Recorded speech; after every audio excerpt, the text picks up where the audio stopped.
Hey folks, welcome to What's New, the Pete Alarmant Outdoors radio show. I'm your host, Pete Alarmant, and thanks for listening in to us today. With bass season open all over the U.S., now I hope that everyone's getting out there and having a great time chasing those brown or green bass. I know up here in Canada it's not quite open yet. Some regions and some of the provinces have already started bass season, but in Eastern Ontario, where our station headquarters are, it doesn't open until June 18th. So you can tell that I'm really chomping at the bit. But in the meantime, we're either heading down to New York State, or we're fishing for crappie, pike, walleye, or panfish. Either way, no matter where you are, hope you're getting out there and enjoying this great weather.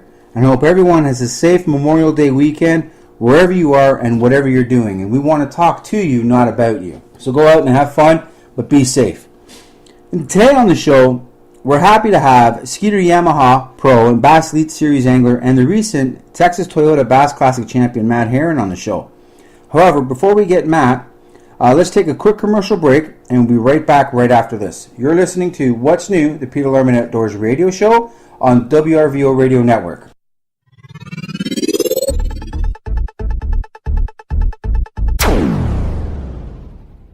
Are you looking for quality fishing tackle from knowledgeable staff that use the products and have experience in fishing? And do you want a dependable tackle shop that carries all the latest in some of the fishing industry's best-known companies? If you answered yes to any of these questions, then Pro J Fishing Tackle in Scarborough, Ontario is that tackle shop. Jasper and the staff at Pro J Fishing Tackle will get you ready for walleye, bass, crappie fishing season. Pro J Fishing Tackle carries some of the popular brands like Shimano, Lew's, Daiwa, Megabass, Angler's Choice, Yamamoto, Jackal, Sunline, just to name a few. Make sure you drop in and check out all of their products at their store location at 3467 Shepherd Avenue East, Toronto, or give them a call at 416-913-8305 and check them out on Facebook. So if you're looking for a quality tackle with excellent customer service from knowledgeable staff, Pro J Fishing Tackle is where you need to shop before going out and catching that trophy of a lifetime.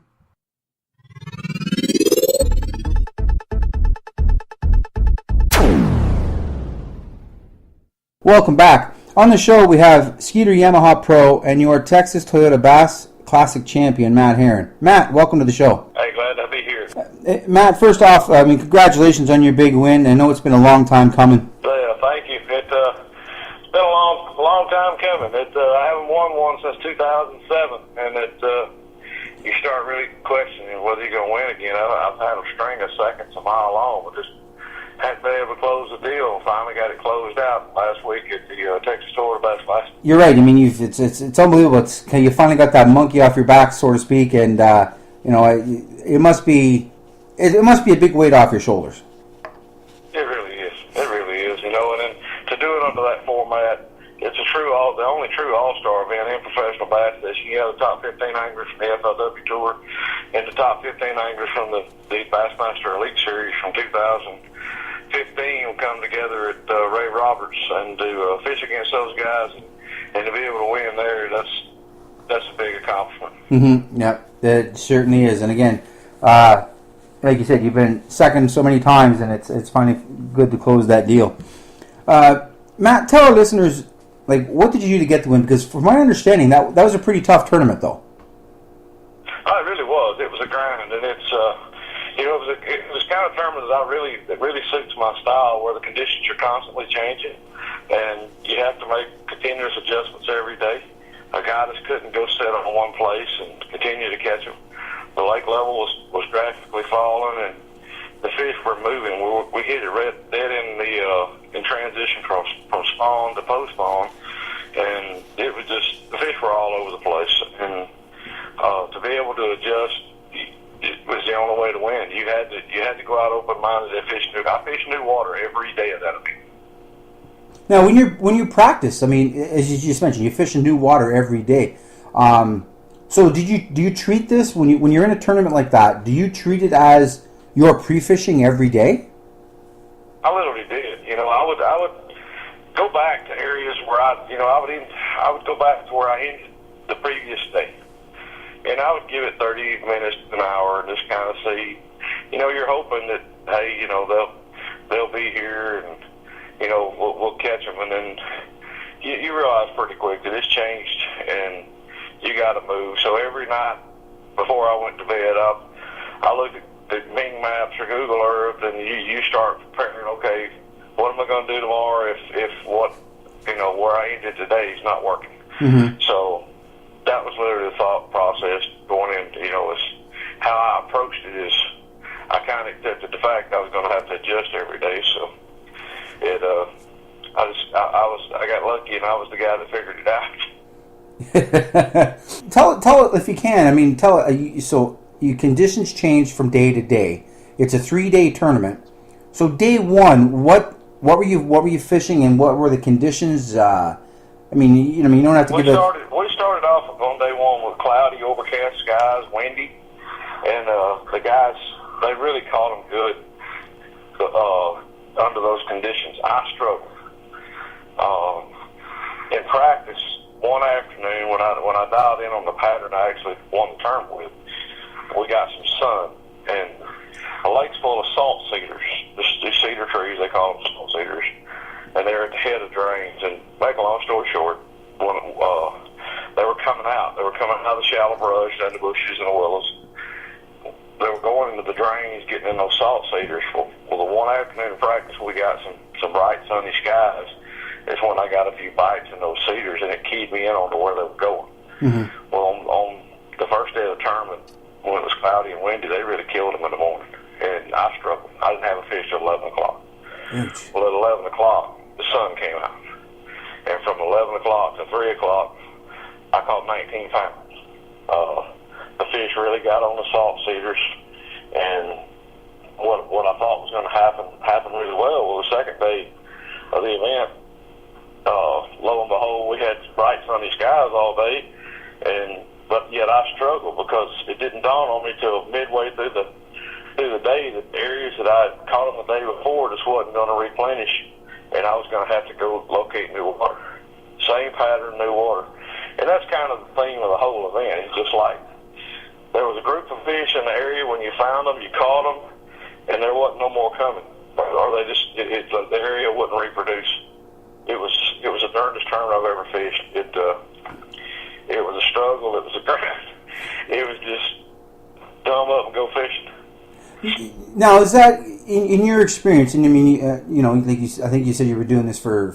I think you've been doing this for 14 years now. In your experience in fishing all over the country, this is my 13th season. Okay, so for 13 years of fishing all over the country, have you ever seen a situation where you're coming in, especially in a transition period, where a spot or structure or whatever, the cover doesn't get replenished, as you said? Is that a rare? I've seen it, but it's normally on lakes that I consider not to be dynamic fisheries, to have big fish populations. And I don't think Ray Roberts is the type of fishery that has just a huge fish population. I think it's got some big ones, but I don't think it just has a massive population of fish there. And it was, I don't know, there's a lot of questions to be answered about Ray Roberts. And maybe it's the time of year, maybe it's conditions, but I just didn't see it as a real dynamic fishery. Okay. So, but this isn't something that's common when you fishing throughout other, like you said, unless it's a lake that doesn't have the numbers of fish in them. Right. That's right. Typically, if we'd have been at Lake Fork, or we'd have been at Toledo Bend, right, or lakes that just have massive, we'd have been at Champlain up north. Mm-hmm. If you'd have located where they were going to, you'd have had a continuous stream of fish coming to you. Well, this particular body of water, it just didn't have the dynamic fish population necessary to do that. So that's a really good pointer for anyone that's just going out there fishing, and even tournament guys. If you're in a body of water that doesn't have the abundance of fish, and you're on a spot and they're not replenishing like that, so that's very food for thought, so to speak, to keep in mind that if it's not a lake that has a lot of numbers, those spots don't replenish as quickly throughout the day as you would normally, like you said, a Champlain, a Rayburn, a Lake Fork, or something like that. Right. It's when we're working through the puzzles of the where, why, hows, and whens on tour, we really have to focus on the type. You can't get lost in what fishery you're on. I mean, it's imperative that you remember, hey, I'm not fishing until a Champlain or or a Toledo bend or a gunnerful. Or Right. You got to keep that in mind when you're going through your process. Okay. So again, that makes perfect sense, and it's as amateurs, right? And people that don't fish the tour level events or don't fish as often, we don't realize that. We figure that when we go to a body of water, if it's kind of the same water clarity or whatever, you're going, yeah, all the fish are the same. My home lake, it replenishes every 20 minutes to half hour. I can go back and catch another one.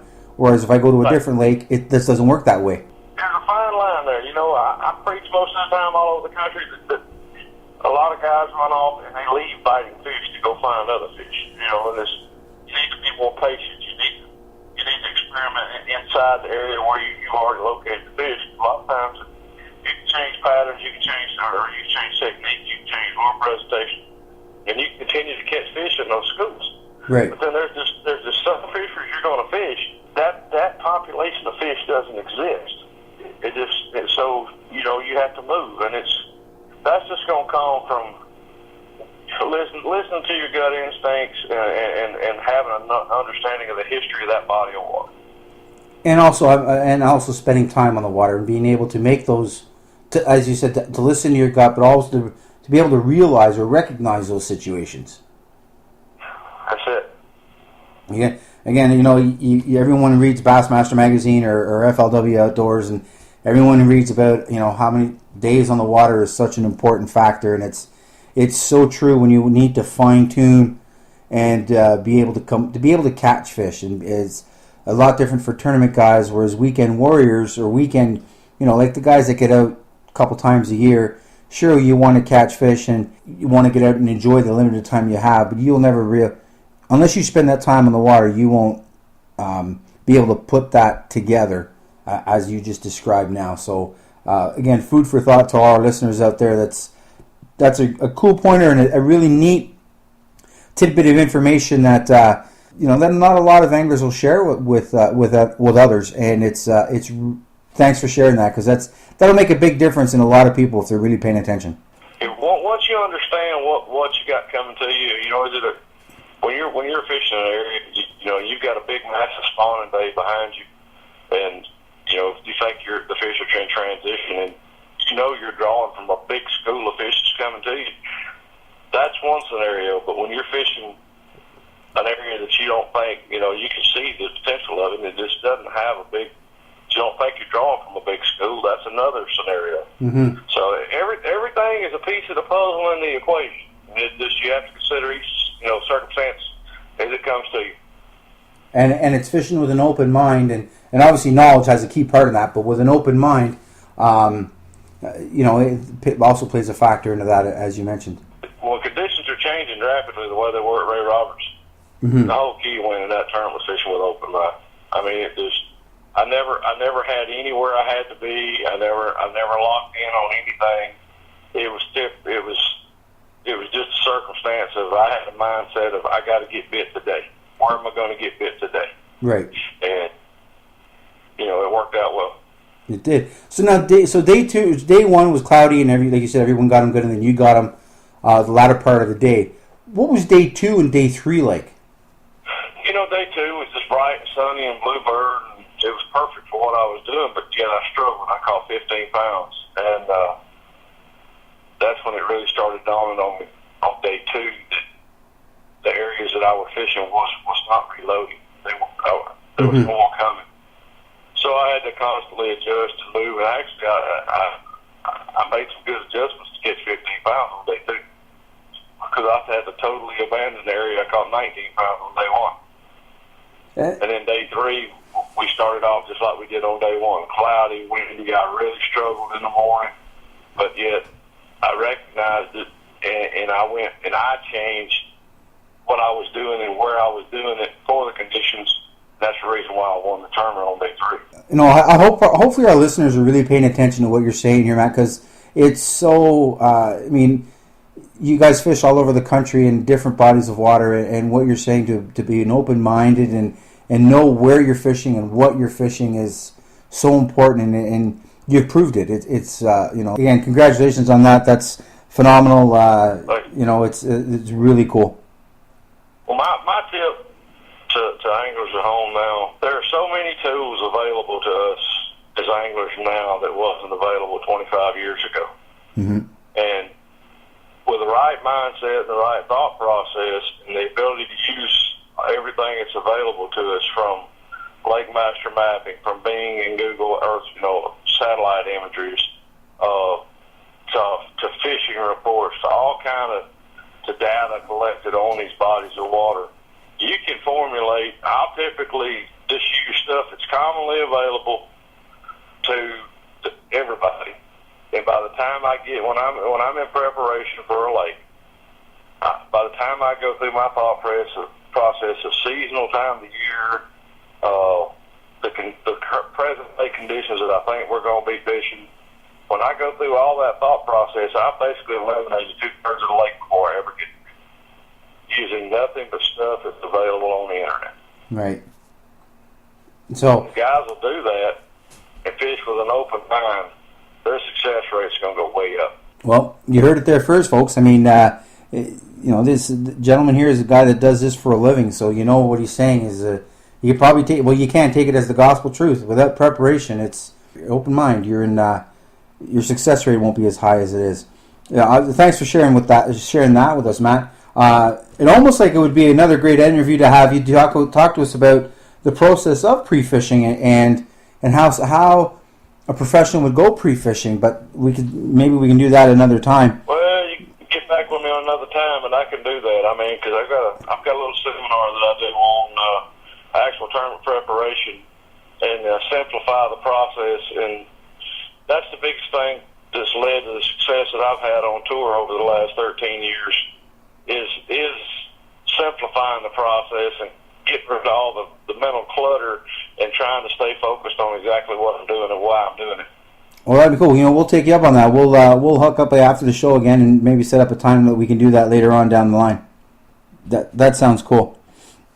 All right. Matt, we got to take a quick commercial break, but when we come back, I know you briefly talked about the new technology and stuff, but talk to us about some of the new products that you used at this tournament and throughout the year that are helping you be successful. Okay. Folks, you're listening to What's New, the Peter Larman Outdoors radio show on WRVO Radio Network, and we'll be right back with Matt Herren right after this.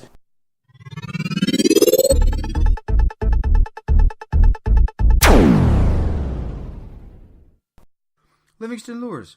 Livingston Lures is committed to bringing fishermen everywhere innovative, technologically advanced lures designed to flat-out catch fish in fresh and salt water. With an exciting new line of crankbaits, lipless crankbaits, topwater baits, jerk baits, and wake baits, featuring a unique sound and vibration technology. Livingston Lures is set to make some real noise across the fishing industry.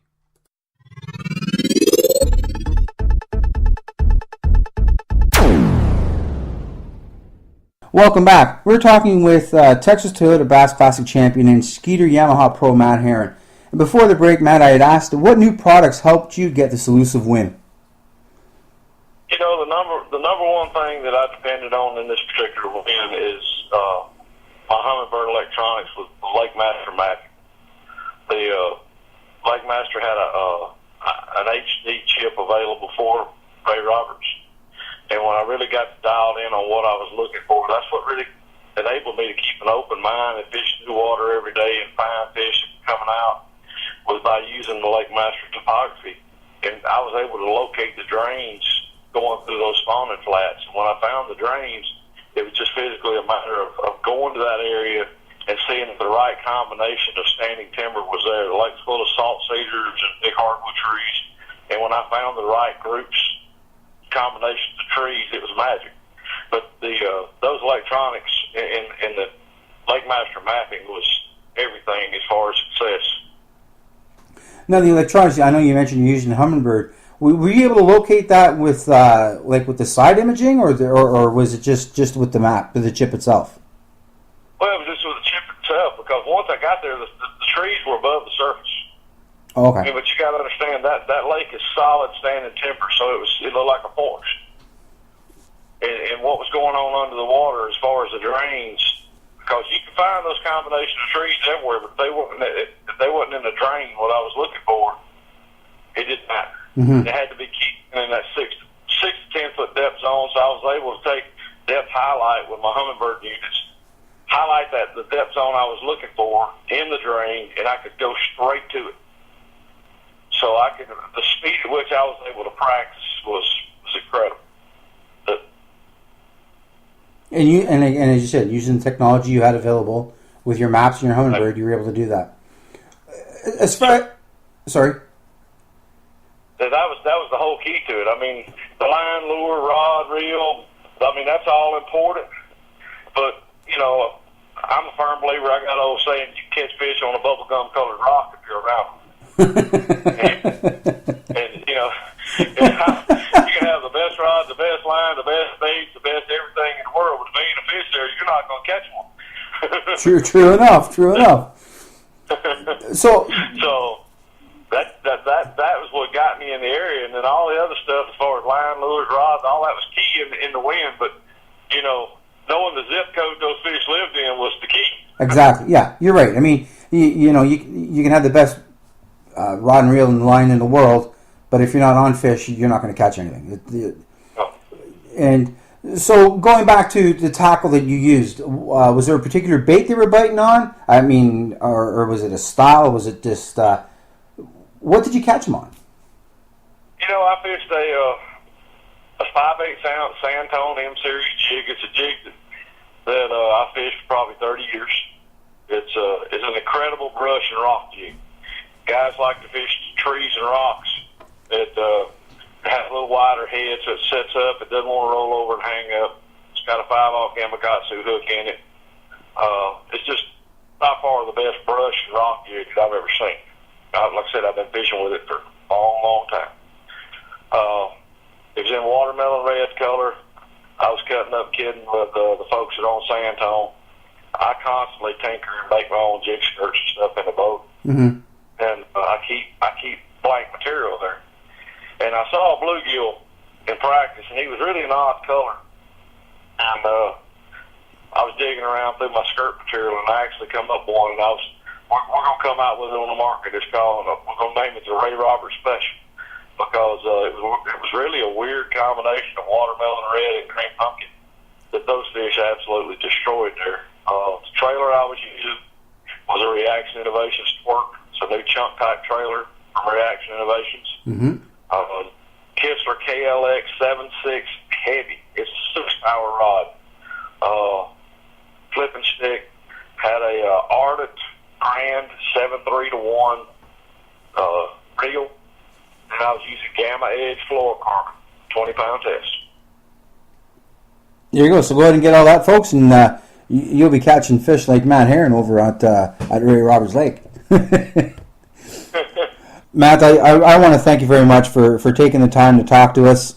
I know you've been on the road a lot and taking these few days at a little R&R back at home, but before heading out. So I want to say, thanks very much for sharing all that information that you did with us today.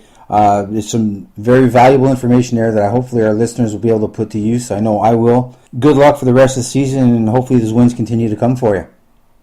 Hey, thanks for having me on. Have me back on sometime. Like I said, I got some really good ideas as far as tournament preparation. I believe it helps a lot of folks, and love to come back on and share it with you. Right on. Well, I will definitely be in touch with you, and we'll get that all straightened out.